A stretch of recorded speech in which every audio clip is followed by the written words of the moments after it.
Joyful. Joyful. That is not perfect. He would- Beautiful.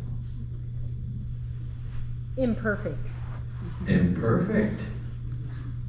Mm-hmm. Way in the back. Respected. Respected. Yes, sir. Committed. Committed.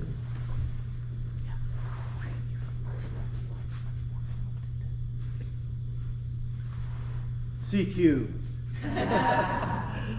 CQ.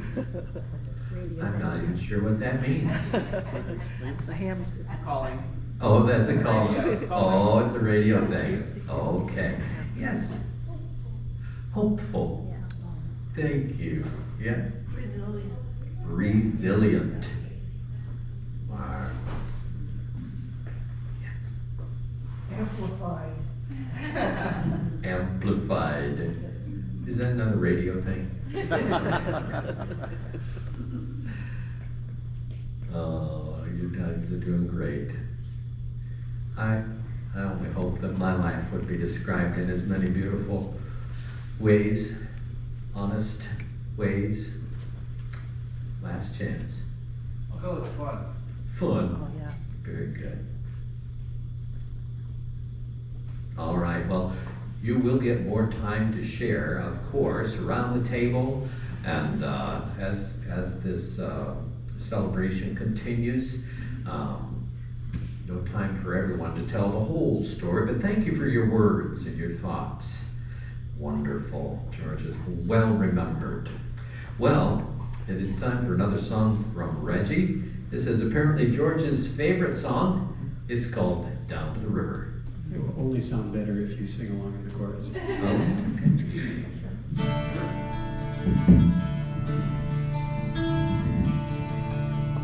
As I went down the river to pray, studying about that good old way, and who should wear the golden crown, good Lord, show me the way.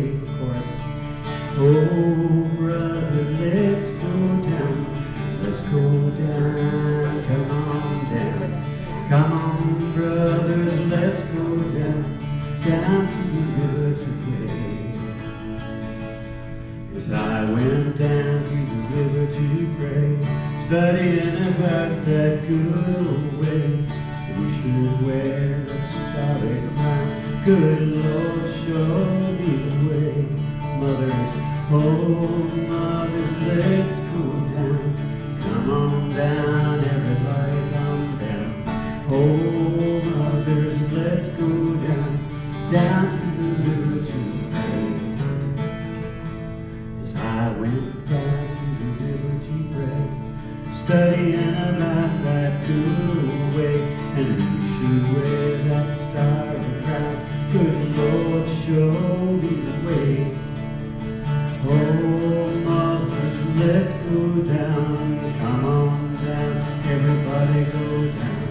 Oh mothers, let's go down to the river to pray. See everybody. Oh everybody, let's go down, come on down, everybody go down. Everybody, let's go down to the river to pray.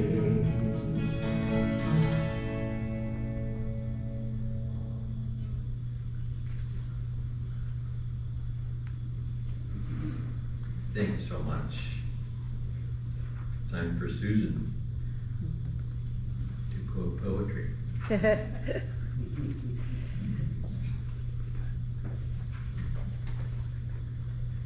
There are so many things I could say about George.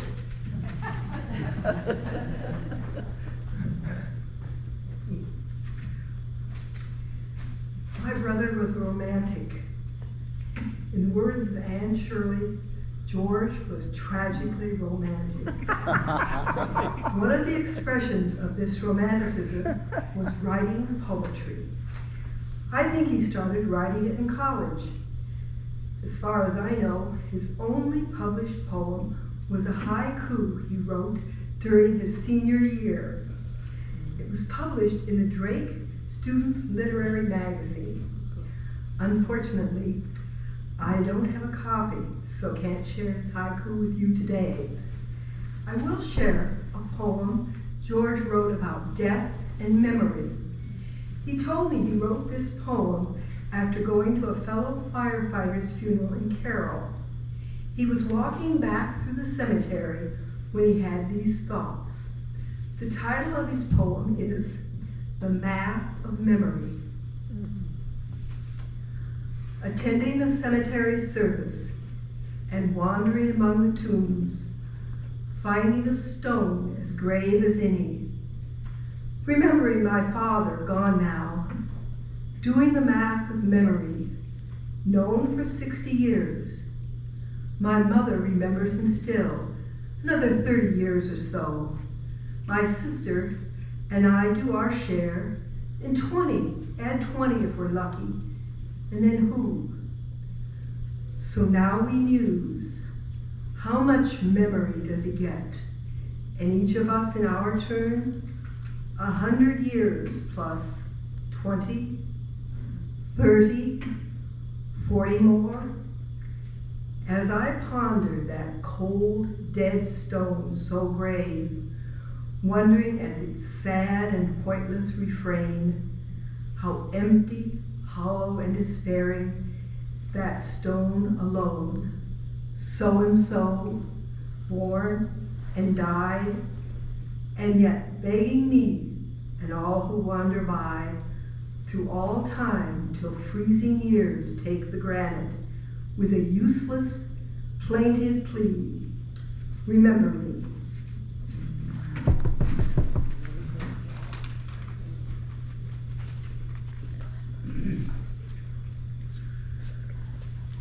Thank you, Susan. Todd Muma is coming now. And I wish I could introduce you properly. He's a fireman. You can give us the right. That's fine. George Oster started his fire service career as a firefighter and inspector in Scottsdale, Arizona. During the day, he would perform inspections, and at night he would stay at the station and respond to emergency calls. Before returning to Iowa, he did this for 3 years, from 1970 to 1973. He was appointed the first full-time chief of West Des Moines in 1973, where he previously volunteered as a firefighter. He also served as the city building official. During his tenure, he implemented the fire code and fire protection systems for the rapidly growing city, including Valley West Mall. In 1977, he left West Des Moines to become a fire service education specialist for the Fire Service Institute, which is now known as the Fire Service Training Bureau. In his last 5 years, he served as director. There, he worked with Keith Royer and Bill Nelson, who had developed the Iowa State Fire Rate of Flow formula for water application. He frequently mentioned both of them in conversation and cited the fire flow formula often to illustrate to his students and clients that communities did not have adequate fire protection and needed to invest more in water distribution and emergency services. His knowledge of firefighting was insightful and ahead of its time. In one of his classes, a student said, "Fire is pushed by water, so water application should be done from the inside out." George responded by saying, "No, according to Royer and Nelson, if water is applied incorrectly, fire can be spread, but that is not automatic." This was later proven by research conducted in the last few years. One evening during dinner, he shared that his dream was to continue the experiments that Royer and Nelson had started. George worked as a consultant when he founded Oster & Associates after leaving the Fire Service Extension. His area of expertise was organizing volunteer fire departments and managing their interactions with cities and townships. In 2019, George was hired by Storm Lake to help resolve a disagreement between the mayor and the volunteer fire department regarding the amount of money in a separate fund for firefighters, for the Firefighters Association. He is quoted as saying, "I don't think I can solve your problem. I'd recommend a marriage counselor to work through these problems." That is a quote from the Storm Lake Times file. George once helped a fire department in a township where the trustee in charge of distributing the fire protection taxes had refused to do so. The trustee thought that his donation of a hog for the hog roast fundraiser was enough instead of paying the taxes. George explained the state law requires taxes for the fire departments. After George's explanation, the department received both the tax money and a hog. He believed in partnerships and working together at all levels, from personal friendships to formal contracts between neighboring communities, also known as 28E agreements. A former Story County emergency manager called him Mr. Mutual Aid. In 2006, he was quoted by the Des Moines Register after the Yonkers fire in downtown Des Moines. In practice, the history of mutual aid reaches back nearly as far as fire departments in Iowa. Oster of Ames now consults with fire departments across Iowa to assist with 28E agreements and other fire operations. He said state legislators formulated the partnerships with 28 agreements in the 1970s. All the fire departments in Polk County and several surrounding cities signed a joint agreement that became effective in 2003, Oster said. Research in the 1990s showed that 98% of Iowa fire departments participate in such agreements. That percentage likely has not shrunk, Oster said. Also in 2006, George proposed the idea of benefited fire districts to the Iowa legislature. The proposal aimed to allow fire departments to levy additional taxes to fund fire protection and emergency services. During our recent meeting a few weeks ago, he mentioned developing a class on how to establish a benefited fire district in Iowa. George always led a purpose-driven life. I met him 20 years ago when I attended one of his classes on how to set up nonprofit organizations. Later, George and I teamed up with the Iowa Firefighters Association and got a SAFER grant, and SAFER is Staffing for Adequate Fire and Emergency Response. So, a SAFER grant to recruit and retain volunteer firefighters in Iowa. We taught multiple classes in Iowa and Kansas. In the fire service, where ego is usually so prevalent, George displayed kindness and understanding as a true servant leader. I once told him he was a legend in the Iowa Fire Service, and he looked at me like it was the most ridiculous thing he'd ever heard. Over the past 6 years, he's shown incredible courage.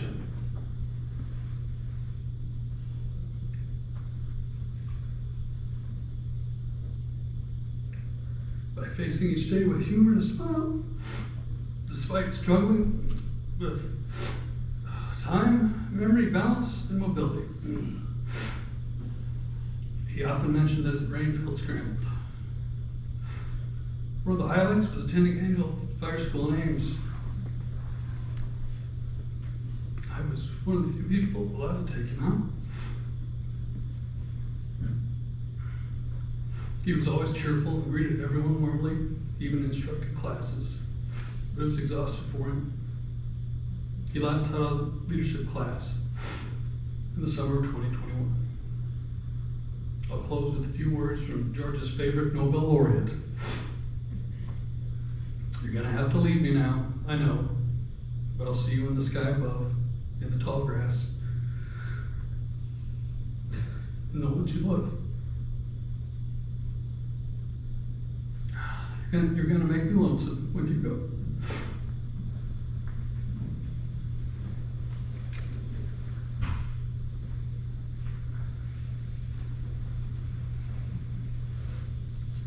Thank you, John. One more speaker, and then another song. Chuck Brutal. There's Chuck. He's a ham. Way more ways than one.